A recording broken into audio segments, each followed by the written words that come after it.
Oke.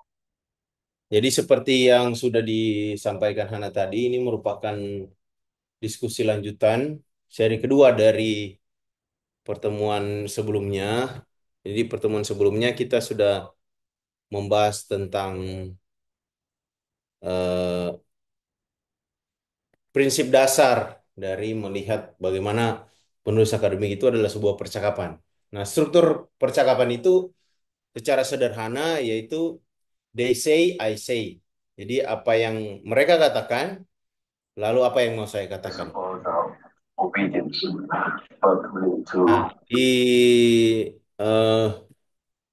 kali ini kita mau masuk ke dalam seri yang kedua yang langsung menyasar ke dalam struktur tadi. Kalau struktur tadi itu they say, I say, jadi percakapan apa yang mereka katakan lalu apa yang mau saya katakan. Kita sekarang masuk ke struktur yang pertama yaitu apa yang mereka katakan. Apa kata mereka gitu kira-kira. Jadi em, sama seperti materi sebelumnya, serial gaya bercakap dalam menulis akademik ini overall memang berlandaskan pada buku ini. Ya, benar.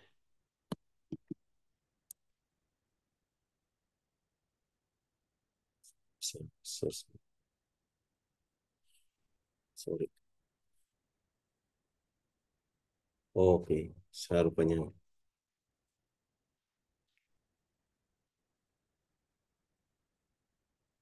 kamu mesti share dari sini. Oh, tidak jalan Bentar. PPT. PPT-nya, PPT-nya rupanya saya lupa download tadi. Oke, udah. Sebentar saya share. Oke, iya.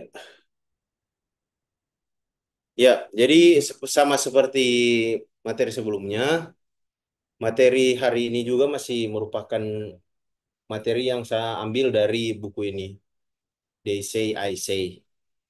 Jadi kali ini kita mau bahas tentang They Say. Jadi They Say itu bagaimana, nanti di pertemuan berikut I Say-nya bagaimana gitu. Nah, seperti yang saya sudah bilang sebelumnya di pertemuan sebelumnya bahwa makin ke sini diskusi kita eh, makin apa teknis gitu. Jadi ini di dalam perbincangan ini kita sudah bukan lagi bicara hal yang sifatnya teoritik. Teoritik itu sudah ada di pertemuan-pertemuan selanjutnya yang nanti saya rangkum kemudian saya akan publish menjadi sebuah buku. Ehm, mulai dari pertemuan kali ini dan ke depannya itu sifatnya sudah sangat teknis gitu. Sehingga yang mau dibicarakan saat ini lebih kepada sebenarnya bagaimana cara kita menulis gitu. Jadi sudah lebih teknis dan lebih praktikal sebenarnya. Kalau yang dulu lebih pada konseptual, bagaimana kita berpikir tentang menulis akademik itu, tapi sekarang sudah sangat teknis. Hingga eh, yang akan saya bagikan di kali ini tuh lebih pada eh, apa istilahnya? Bagaimana secara langsung kita menulis pandangan orang-orang lain atau para ilmuwan lain atau hasil penelitian sebelumnya atau penelitian yang lain secara real gitu dalam bentuk kalimat-kalimat. Jadi dia sifatnya template. Jadi ada template yang nanti saya bagikan dalam ini. Dan kedepannya juga nanti ada template lagi. Dan template ini nanti bisa dipakai oleh teman-teman. Nanti PowerPoint ini selesai saya presentasi nanti saya bagikan juga. Jadi ini sifatnya teknis dan di hari ini saya mau membahas tentang bagaimana they say itu. Jadi bagaimana cara kita membahasakan pandangan orang lain. Bagaimana cara kita menulis apa yang sudah diteliti oleh orang lain gitu. Jadi secara sederhana sebenarnya bagian perbincangan kali ini kita bicara banyak di bagian A ini. Bagaimana membahasakan apa kata mereka seperti judul materi kali ini. Bagian B dan bagian C itu tambahan gitu. Bagaimana cara merangkum, membuat summary gitu. Lalu bagian C itu bagaimana cara kita mengutip. Lalu tips-tipsnya bagaimana kira-kira. Tapi secara prinsipil kita mau bicara di bagian A ini. inti dari perbincangan kita di hari ini adalah tentang bagaimana kita membahasakan atau menulis pandangan orang lain dalam bentuk tulisan akademik gitu. Ini semua dalam kerangka bahwa eh, kita membahasakan apa yang dikatakan orang lain, lalu nantinya kita merumuskan apa yang mau kita katakan sebagai respon terhadap perkataan orang lain itu. Jadi menulis akademik seperti kelanjutan dari pertemuan sebelumnya, kita memandang menulis akademik itu sebagai sebuah percakapan.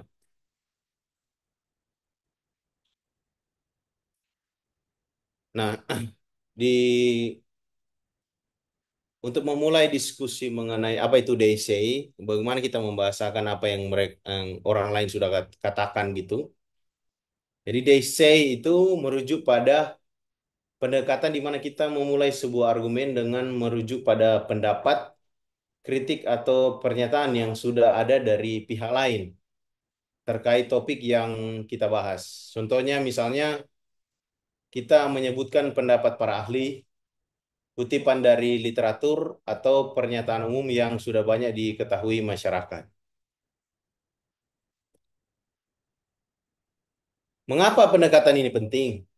Yang pertama kontekstualisasi. Kontekstualisasi ini diartikan eh, dengan kita menyebutkan apa yang telah dikatakan orang lain, kita menempatkan argumen kita dalam konteks percakapan yang lebih luas.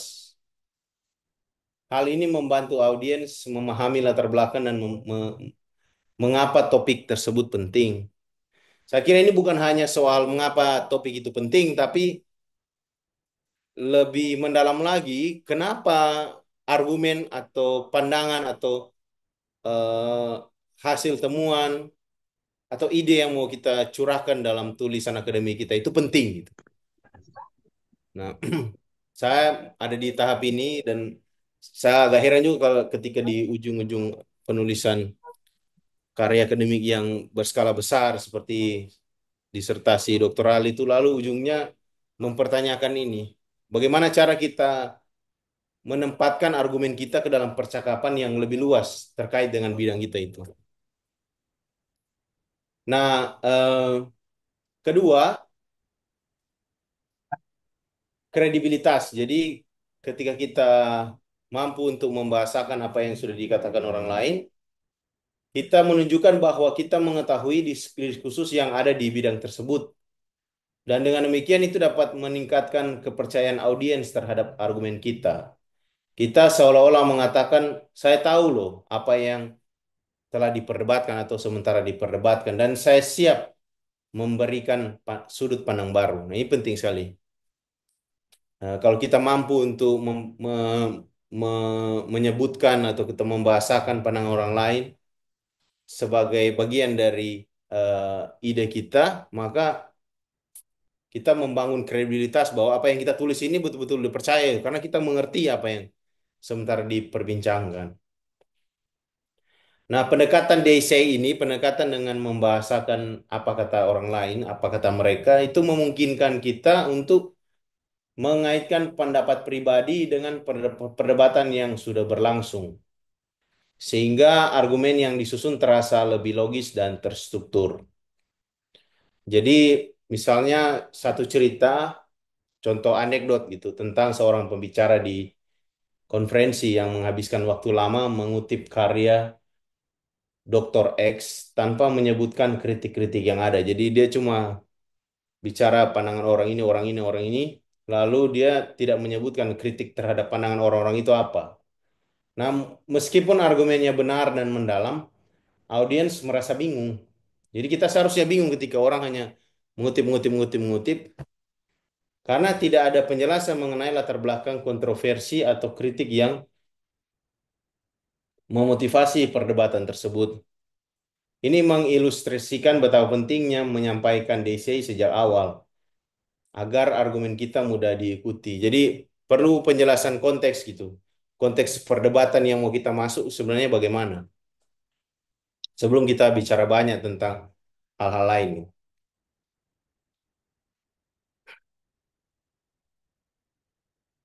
Nah, strategi menyusun argumen berdasarkan pendekatan DC ini Ada beberapa langkah strategis yang bisa diambil. Yang pertama, kita bisa mulai dengan ringkasan cepat apa yang sudah dikatakan orang.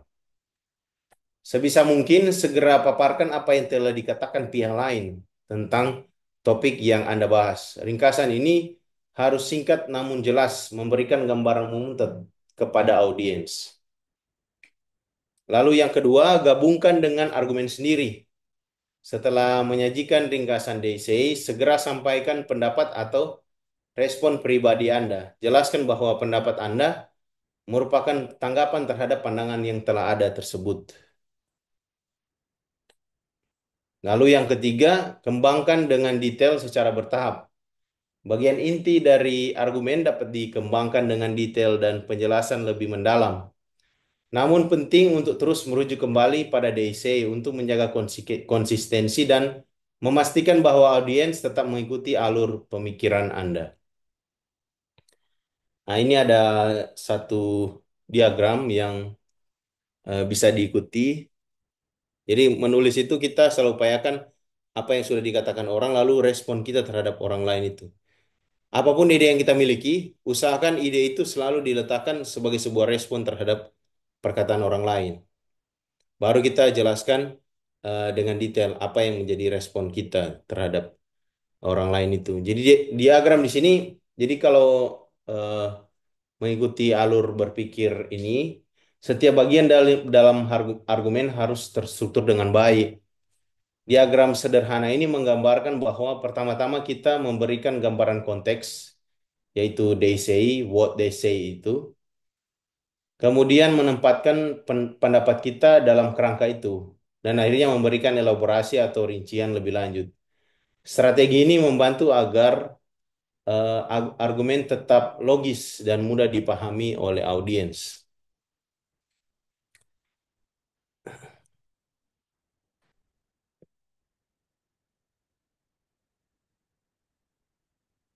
Nah, di sini kita bisa melihat ada beberapa template yang bisa kita dapatkan, yang bisa ditawarkan gitu untuk ini yang saya ambil dari buku tadi itu They Say I Say. Untuk memperkenalkan They Say, misalnya yang pertama, template yang pertama itu template menjelaskan pendapat para ahli. Misalnya contoh sejumlah sosiolog telah menyatakan bahwa X gitu, misalnya. Lalu template yang kedua itu mengacu pada karya terkini. Dalam karya terbaru, ini templatenya dalam karya terbaru, Y, dan Z telah mengkritik X karena alasan bla bla bla gitu. Lalu template yang ketiga, pernyataan umum. Misalnya kita mau merespon pernyataan umum atau common knowledge, pengetahuan umum. Misalnya bilang sudah menjadi anggapan umum bahwa bla bla bla bla bla gitu. Jadi template-template ini bisa membantu kita memulai tulisan dengan cepat dan efisien dengan menyebutkan apa yang telah dikatakan orang lain mengenai topik yang akan dibahas. Ada template yang lain yang bisa saya bagikan. Misalnya template memperkenalkan pandangan standar atau common knowledge. Common knowledge ini dia bisa pandangan eh, orang-orang awam atau pandangan di bidang tertentu. Misalnya template yang pertama ini konvensi menyatakan bahwa bla bla bla bla gitu. Lalu kalau mau merujuk ke pandangan umum, sudah menjadi pengetahuan umum bahwa lalu banyak yang template yang lain banyak yang berasumsi bahwa banyak yang berasumsi ini bisa merujuk kepada kelompok awam atau bisa merujuk kelompok peneliti atau kelompok ilmuwan. Di sisi lain kita bisa eh, membahasakan pandangan orang lain melalui pengalaman pribadi. Ya, misalnya saya selalu berpikir bahwa saya selalu berpikir ini maksudnya saya mendengar perkataan orang atau saya belajar selama ini gitu. Jadi it- itu saya yang bicara berdasarkan pengalaman pribadi, tapi sebenarnya apa yang saya bicarakan itu saya dapatkan dari orang lain gitu. Nah, itu yang nanti akan saya respon. Lalu template yang kedua, ketika saya masih muda, saya dulu percaya bahwa template yang ketiga, meskipun seharusnya saya tahu lebih baik sekarang, saya masih tidak berpikir bahwa, jadi ini contoh-contoh template untuk apa istilahnya, membangun koneksi emosional dengan audiens dan menunjukkan evolusi pemikiran Anda. Masih ada contoh template lain. Nah ini, misalnya template untuk mengungkapkan asumsi atau implikasi. Meskipun mereka tidak mengatakannya secara langsung, tampaknya titik-titik-titik gitu. Lalu contoh lain, salah satu implikasi dari cara X memperlakukan bla bla bla bla adalah bla bla bla bla gitu. Lalu ini juga implikasi atau asumsi ini, walaupun X tidak menyatakannya secara eksplisit, ia seolah-olah mengasumsikan bahwa, nah, jadi itu contoh template kalau kita mau menuliskan DC, tapi eh, berdasarkan asumsi atau implikasi dari sesuatu gitu. Selain itu ada juga kalau kita mau membahasakan DC atau apa kata mereka itu melalui apa istilahnya, debat. Jadi misalnya kalau di sini saya tampilkan di PowerPoint. Nah, ini bisa harusnya.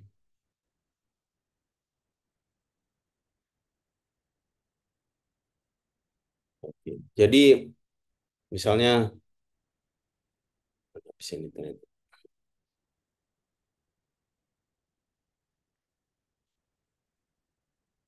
Jadi di dalam diskusi mengenai topik A, misalnya salah satu isu kontroversial adalah bla bla bla. Bla. Di satu sisi, jadi ini memperdebatkan ada debat, ada dua posisi gitu. Jadi pihak A berargumen bahwa bla bla bla, titik titik titik. Lalu di sisi lain pihak B menyatakan bahwa titik titik titik. Nah, lalu dia tambahkan lain. Ada posisi yang lain, ada tiga posisi. Beberapa bahkan berpendapat bahwa titik titik titik gitu. Lalu nanti saya mau masuk. Menurut saya, nah, respon untuk respon terhadap they say apa yang sudah mereka katakan itu.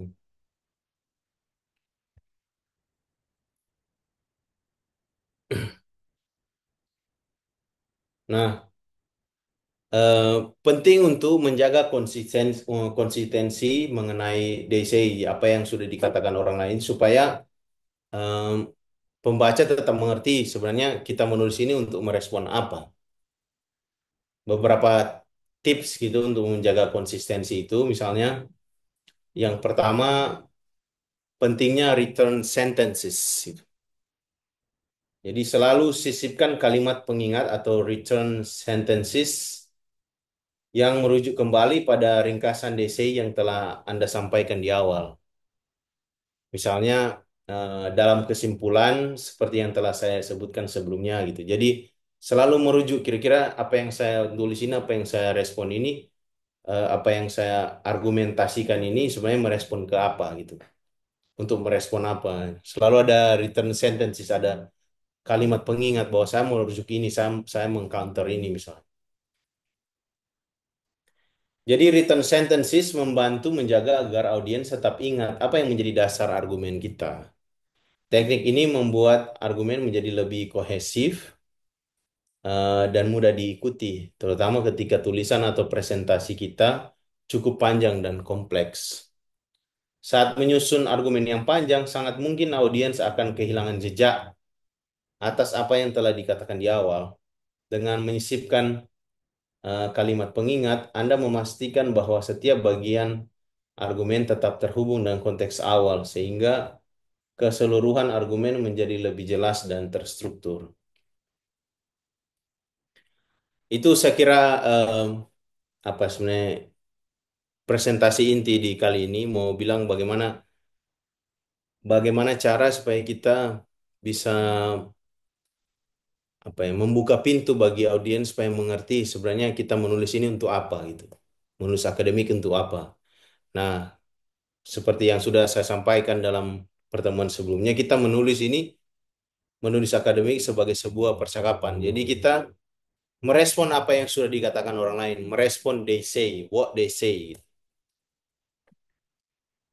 Nah, untuk mempermudah kita menulis apa yang sudah dikatakan orang lain, kita akan masuk ke dalam bagian yang kedua, teknik-teknik em, apa ya, teknik sederhana, bagaimana cara kita bisa merangkum argumen dari orang lain. Jadi apa itu merangkum? Bahasa Inggrisnya summary, summary atau summarize, summarize kalau kata kerja. Summarize, apa itu summarize? Apa itu merangkum? Kan kita sering begitu toh diberi tugas waktu sekolah dulu. Coba bikin rangkuman. Tapi apa sebenarnya rangkuman itu? Apa sebenarnya kerja merangkum itu? Jadi merangkum adalah menyampaikan kembali ide atau argumen orang lain dengan kata-kata sendiri. Termasuk di dalamnya misalnya parafrase, tapi dengan tetap setia pada inti pesan sumber. Fungsi utamanya adalah dua. Satu, menghormati sumber, yaitu menunjukkan bahwa kita memahami dan menghargai argumen yang disampaikan oleh orang lain. Yang kedua, kita nanti akan belajar menempatkan argumen kita sendiri itu. Dengan demikian kita membantu pembaca memahami latar belakang sebelum kita menyampaikan tanggapan atau kritik.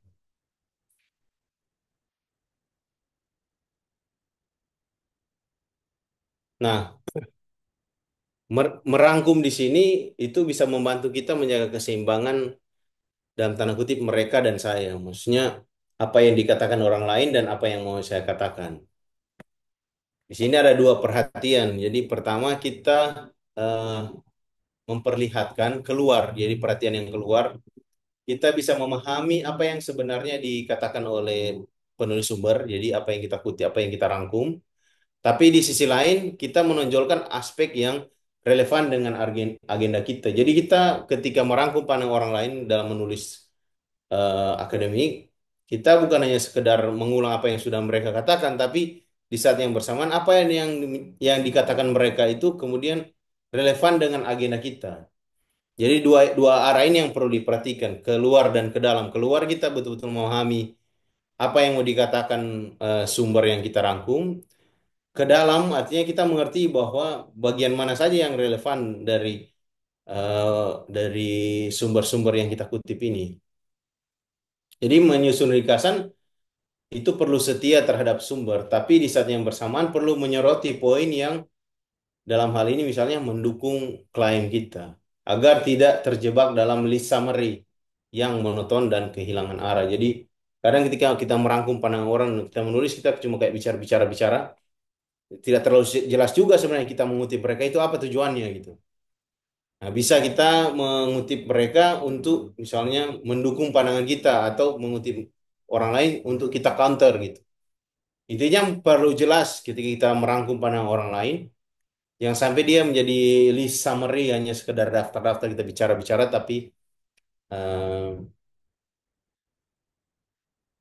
apa namanya perlu perlu kejelasan. Sebenarnya kita merangkum pandangan mereka itu tujuannya apa. Dalam bagian ini saya juga akan menggarisbawahi bahwa merangkum harus dilakukan dengan hati-hati. Kita perlu memasuki sudut pandang penulis seperti bermain di buku itu pakai istilah believing game. Jadi kita percaya gitu kan apa yang mereka katakan, tapi tanpa harus menyetujui seluruhnya, sehingga pembaca tidak bisa langsung menilai bahwa kita misalnya hanya berat sebelah atau langsung setuju-setuju saja apa yang dikatakan orang lain. Nah, itu mengantar kita untuk masuk ke dalam strategi dan teknik untuk merangkum. Di sini di buku itu dia pakai istilah teknik believing game. Jadi kita bermain di situ tapi berupaya untuk percaya apa yang dikatakan oleh penulis itu. Walaupun sebenarnya kita tidak terlalu setuju juga, tidak harus selalu setuju. Nah, konsep dari teknik believing game ini kita memasuki pikiran penulis sumber yang kita rangkum untuk melihat argumennya secara objektif, seolah-olah kita mendukung pandangan tersebut. Dengan cara ini, ringkasan yang kita buat akan terdengar adil dan kredibel. Jadi kita menjelaskan secara objektif dulu apa yang mereka argumentasikan gitu. Dan membuat kita bisa terdengar kredibel. Sehingga pembaca tidak merasa bahwa kita maksudnya berbohong gitu. Memutarbalikkan fakta, memutarbalikkan maksud dari penulis yang kita rangkum. Nah, di yang kedua, kita perlu bukan hanya maksudnya berupaya objektif merangkum apa yang sudah disampaikan orang lain, tapi kita juga harus menyesuaikan ringkasan yang kita buat itu dengan agenda kita pribadi. Jadi penting misalnya kita untuk menyadari bahwa ringkasan harus menyoroti aspek-aspek yang relevan dengan argumen kita. Agar jangan kita cuma hanya menjelaskan apa yang dikatakan orang tanpa betul-betul memperjelas gitu apa yang sebenarnya maksud kita merangkum pandangan orang lain itu. Eh, di sisi lain kita juga perlu menghindari bias dan klise. Resiko yang perlu dihindari misalnya kita merangkum dengan cara yang terlalu singkat dan bias sehingga menyimpulkan hal yang sebenarnya tidak diungkapkan oleh penulis gitu. Seperti mengada-ngada. Lalu kadang kita mengandalkan klise atau asumsi pribadi yang tidak didukung oleh teks asli itu. Nah, ini sering terjadi misalnya di toko-toko yang sudah sering kali dikutip atau sering kali dibicarakan gitu. Ini tanda awas ya begitu supaya jangan sampai kita langsung mengiyakan apa yang di dimengerti oleh orang lain padahal sebenarnya eh, atau asumsi atau pandangan umum yang sebenarnya keliru gitu, yang tidak didukung oleh teks asli yang mau kita kutip.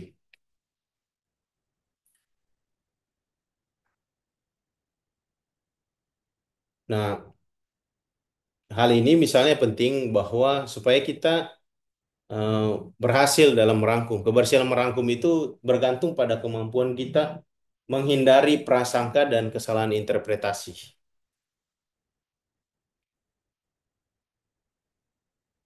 Ada beberapa tips yang di buku itu sampaikan mengenai bagaimana cara kita merangkum dengan baik. Misalnya, kita perlu memahami signal verbs. Jadi kata-kata kerja gitu. Kata kerja signal verbs atau sinyal-sinyal kata kerja itu dapat membuat ringkasan menjadi lebih dinamis dan akurat. Misalnya, menyatakan, menekankan, mengkritik, atau mengajukan. Lebih menggambarkan tindakan dalam teks dibanding hanya mengatakan gitu. Jadi ketika kita mau bilang misalnya contoh Karl Marx mengatakan itu standar sekali. Tidak terlalu nuansanya tidak terlalu nangkap. Padahal sebenarnya kalau mau kita bikin rangkuman yang lebih tajam gitu misalnya bisa pilih Karl Marx menekankan gitu. Daripada sekedar mengatakan itu terlalu abstrak. Bisa misalnya Karl Marx menyatakan atau Karl Marx mengkritik misalnya. Jadi kata-kata kerja yang nuansanya lebih spesifik gitu dibanding dibanding misalnya Karl Marx mengatakan gitu. Jadi tidak terlalu eh, spesifik ya, tidak terlalu jelas, masih terlalu abstrak. Nah, ada template-template ringkasan yang ditawarkan misalnya contoh template yang pertama itu ringkasan yang sifatnya umum. Ini misalnya dalam esainya judul esai apa? Penulis gitu baru pakai signal verb atau sinyal kata kerja misalnya menyatakan atau mengkritik itu atau mengajukan bahwa lalu sampaikan inti argumennya apa. Lalu lanjutkan, penulis itu nama siapa misalnya Karl Marx menggunakan pendekatan apa atau bukti apa untuk menunjukkan bahwa bla bla bla bla bahwa masyarakat kapitalis itu menuju kepada kehancuran misalnya. Itu sifat template yang pertama ini di PowerPoint di situ template yang sifatnya umum. Nah, template yang kedua ini sudah lebih spesifik ke kaitannya dengan agenda kita sebagai penulis. Jadi misalnya dalam artikel yang berjudul A, misalnya penulisnya, misalnya Bung Bonar berargumen bahwa bla bla bla bla. Lalu kita langsung respon. Meskipun demikian, saya berpendapat bahwa pandangan tersebut belum tepat misalnya. Karena eh, tokoh yang dikutip Bung Bonar misalnya tidak berkata demikian misalnya begitu. Jadi template-template yang bisa dipakai nanti saya bagikan lagi. Jadi sini perlu ditekankan bahwa penggunaan signal verbs dan template ini membantu kita membuat ringkasan yang tidak hanya informatif, jadi bukan hanya menyampaikan apa yang dikatakan orang lain, tapi juga menyatu dengan argumen yang akan kita kembangkan. Peserta, para penulis itu bisa didorong untuk memilih kata kerja yang eh, mencerminkan tindakan penulis asli, sehingga ringkasan terasa hidup dan lebih tepat. Nah, ini ada beberapa apa namanya gaya merangkum, misalnya ada merangkum dengan em, format list, namanya format list. Jadi mengorganisasikan poin-poin itu, rangkuman-rangkuman itu dalam beberapa poin. Nah, pertanyaannya kapan list summary itu atau ringkasan yang berupa daftar itu efektif? Jadi list summary itu dapat digunakan untuk mengorganisasikan beberapa poin penting dari teks secara em, sistematis gitu. Tapi ingat bahwa daftar tersebut disusun dengan tujuan yang jelas dan mengarah pada klaim utama Anda, bukan hanya sekedar daftar acak gitu. Lalu yang kedua ada namanya ringkasan satiris. Jadi ringkasan satiris ini maksudnya ringkasan yang menggunakan sentuhan satir untuk memberi spin pada ringkasan dengan tujuan mengkritik atau menyoroti kekurangan argumen sumber tanpa harus secara eksplisit mengkoreksinya.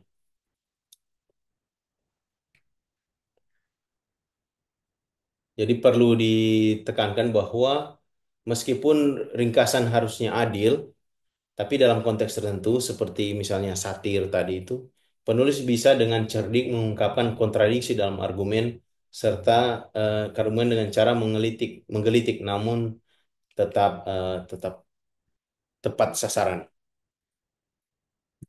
Nah, itu bagian yang kedua mengenai merangkum. Ini saya sudah kasih template-template yang bisa langsung dipakai tadi untuk merangkum. Yang kedua, eh, teknik untuk membantu kita membahasakan apa pandangan orang lain itu bagaimana kita em, mengutip. Jadi mengutip pun itu tidak hanya sekedar kutip gitu. Ini ada beberapa em, penjelasan dan mungkin template yang bisa dipakai nanti. Jadi fungsi dari kutipan itu ialah menunjukkan bahwa ide yang kita sampaikan itu bukan hanya opini pribadi, tetapi didukung oleh otoritas atau bukti dari sumber yang terpercaya. Kadang-kala memang rangkuman seperti yang dijelaskan sebelumnya, rangkuman kan cenderung bersifat parafrase gitu, kita membahasakan kembali. Tapi kadang-kadang kalau kita mau betul-betul mengkritik orang lain atau merespon perkataan orang lain gitu, kutipan apalagi kutipan langsung itu sangat sangat bermanfaat, sangat signifikan manfaatnya. Jadi dengan mengutip secara tepat, kita memastikan bahwa interpretasi terhadap ide orang lain itu tidak menyimpang dari maksud aslinya. Tantangannya misalnya kita mengutip terlalu sedikit. Bisa jadi penulis, misalnya kita menulis tapi kita enggan kembali ke sumber aslinya atau merasa bahwa ringkasan sudah cukup.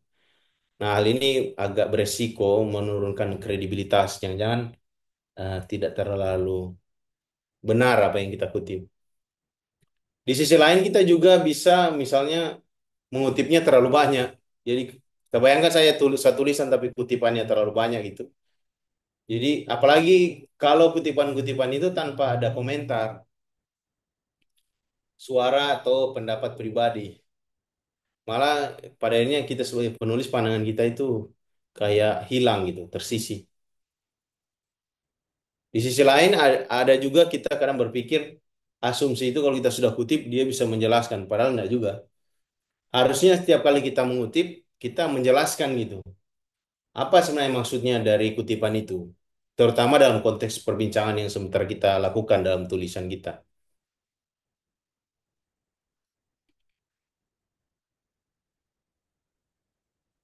Nah, ini beberapa teknik bagaimana kita memilih lalu menyisipkan tulisan. Misalnya, untuk memilih kutipan yang relevan itu, kita perlu pertama-tama menentukan fungsi kutipan itu apa. Jadi kita mengutip tujuannya apa gitu. Kita perlu jelas jelas dulu tujuan dari kutipan itu, misalnya memberikan bukti, mengilustrasikan sebuah poin, atau menunjukkan sudut pandang tertentu. Di sisi lain kita perlu terus-menerus mengevaluasi relevansi dari kutipan itu. Misalnya pastikan kutipan itu yang dipilih benar-benar mendukung argumen dan sesuai dengan konteks yang ingin kita bangun. Seiring perkembangan tulisan, kadang-kadang kutipan yang awalnya dirasa relevan bisa berubah relevansinya gitu. Mungkin eh, kadang mungkin tidak terlalu relevan lagi kutipan itu ada gitu. Oleh karena itu, penulis perlu merevisi kembali pilihan kutipan sesuai dengan perubahan fokus argumen. Ada satu teknik yang bisa kita pelajari, namanya teknik quotation sandwich. Jadi misalnya di bagian awal lead in, di bagian atas sandwich itu roti atas nih. Kita perkenalkan kutipan dengan menjelaskan siapa yang berbicara dan mengapa kutipan itu penting. Misalnya menurut Deborah Tennant bla bla bla bla gitu. Lalu kita sisipkan kutipan utama secara utuh di dalam tanda kutip. Lalu berikan follow up bagian yang ketiga. Berikan penjelasan atau interpretasi mengenai kutipan tersebut. Jelaskan bagaimana kutipan itu mendukung argumen Anda dan apa maknanya dalam konteks pembahasan.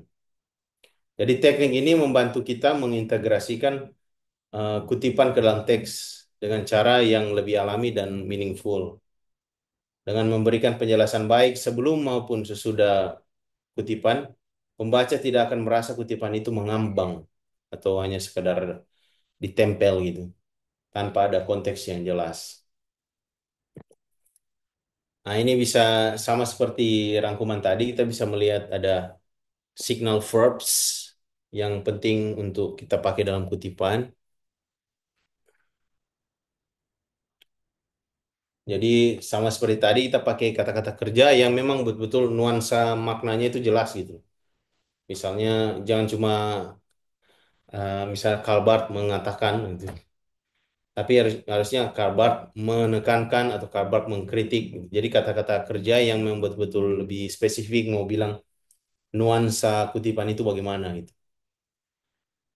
Lalu perlu diingat lagi misalnya dalam kutipan eh, hindari pengenalan kutipan dengan frasa seperti seorang kutipan oleh gitu, itu terlalu puitis gitu dan kadang tidak terlalu dibutuhkan. Jadi langsung saja misalnya template-nya di sini misalnya si X mengatakan bla bla bla atau menurut X atau misalnya lain sebagaimana telah dikemukakan oleh X dalam bukunya misalnya X menulis, X menyatakan atau X berargumen. Nah, untuk template misalnya yang bisa dipakai untuk menjelaskan kutipan. Jadi misalnya setelah kita memberi kutipan, kita perlu menjelaskan kan. Jadi misalnya bisa pakai kalimat penjelas. Dengan kata lain, X menunjukkan bahwa kalau tuh inti dari pernyataan tersebut adalah bahwa untuk pernyataan ini, maksudnya yang sudah dikutip tadi, mengilustrasikan bagaimana bla bla bla bla bla. Jadi ini eh, beberapa template untuk tadi itu. Jadi ketika ada kutipan kita mau menulis kutipan itu bagaimana, lalu bagaimana kita mau menjelaskan kutipan itu ada contoh-contoh yang bisa dipakai.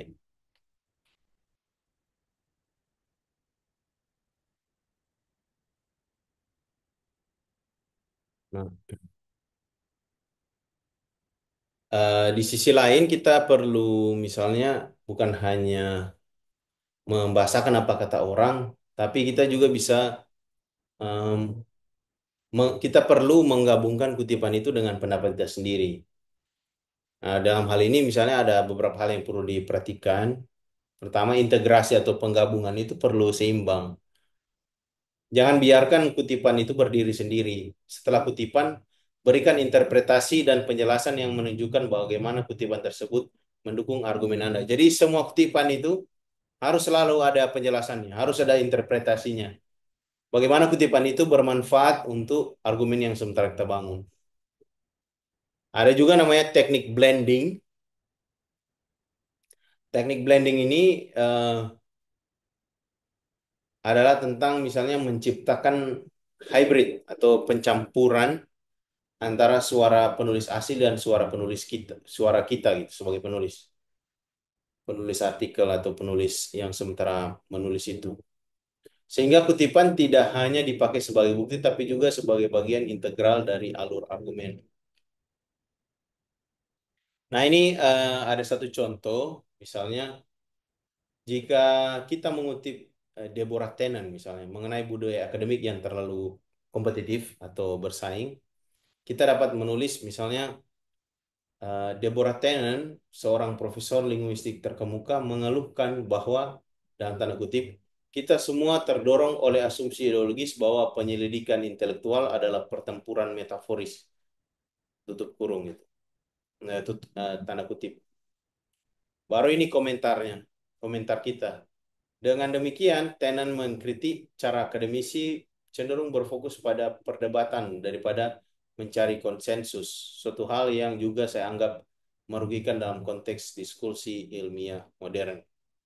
Jadi contoh ini memperlihatkan bagaimana kutipan ditata sedemikian rupa sehingga mengenalkan siapa yang bicara, menyajikan kutipan secara utuh dan kemudian menghubungkannya dengan analisis atau kritik yang kita berikan. Ini membantu pembaca mengikuti alur pemikiran kita. Beberapa kesalahan yang perlu dihindari ketika kita mengutip. Yang pertama, hit and run quotations gitu. Jadi kita mengutip tanpa ada penjelasan. Lalu redundancy, misalnya redundancy yang agak berlebihan gitu. Saya Orwell asserts an idea that gitu sudah terlalu panjang. Langsung saja Orwell asserts ideanya apa gitu langsung. Tidak perlu panjang-panjang dan berbunga-bunga.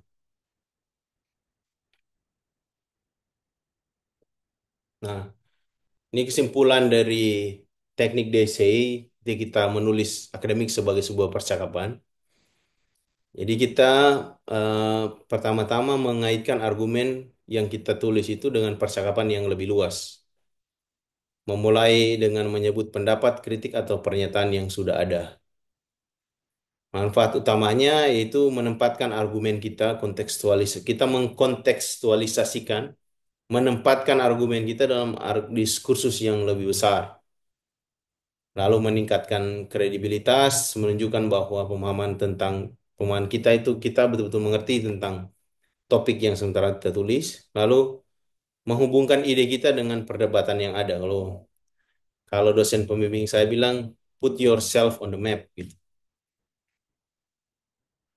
Jadi strategi kuncinya ialah kita mulai dengan ringkasan singkat mengenai apa yang sudah dikatakan orang, lalu respon pribadi kita apa, lalu kembangkan dengan detail sambil menyisipkan kalimat pengingat, selalu merujuk ke dalam konteks yang sudah kita sebutkan. Jadi they say itu kadang tidak perlu kita ulang-ulang secara mendetail lagi di bagian tulisan yang lain. Kita cukup menjelaskannya di bagian awal, nanti ketika di bagian-bagian lain kita pakai kalimat pengingat atau return sentences gitu. Lalu soal merangkum dan mengutip, jadi mengutip selalu gunakan soal merangkum itu kita selalu gunakan believing game. Misalnya kita coba memahami sudut pandang dari sumber yang kita kutip, lalu pilih signal verbs atau template yang membuat ringkasan lebih hidup dan akurat. Kemudian ketika kita mengutip, selalu gunakan eh, teknik quotation sandwich, lead in, kutipan utama, follow up. Jadi em, Setiap kutipan yang kita ambil itu harus selalu ada penjelasannya. Itu saja sederhananya. Hindari hit and run quotations gitu. Jadi jangan sampai kita mengutip sesuatu lalu kita biarkan begitu saja langsung lanjut gitu, tanpa ada penjelasan secara mendalam. Kalau dosen bimbing saya bilang "Eh, kurang kurang diolah secara lebih mendalam gitu kira-kira. Apa sih dia pakai istilah dulu? Kalau salah dia bilang soal ya aku katanya maksudnya saya ini ketika menulis terlalu cepat berpindah-pindah dari satu kutipan ke kutipan yang lain gitu. Belum betul-betul dikunyah gitu dengan serius, dengan secara tenang, secara mendalam gitu. Sudah pindah lagi yang lain dan belum belum belum dijelaskan lebih lebih mendalam gitu. Itu yang disebut jebakan ketika kita mengutip itu hit and run quotations. Oke, demikian ini em, presentasi kali ini seperti yang saya sudah sebutkan sebelumnya. Presentasi kali ini sifatnya lebih teknis ya. Jadi bukan sesuatu yang teoretik sudah kita lewati di pertemuan-pertemuan yang lalu ini. Di kali ini saya memberi banyak template-template bagaimana menuliskannya gitu. Nah, dalam hal ini bagaimana menuliskan pandangan orang lain dan bagaimana pandangan orang lain itu dia diintegrasikan ke dalam ide yang sementara kita tulis. Itu aja dari saya. Terima kasih. Dikembalikan kepada Hana.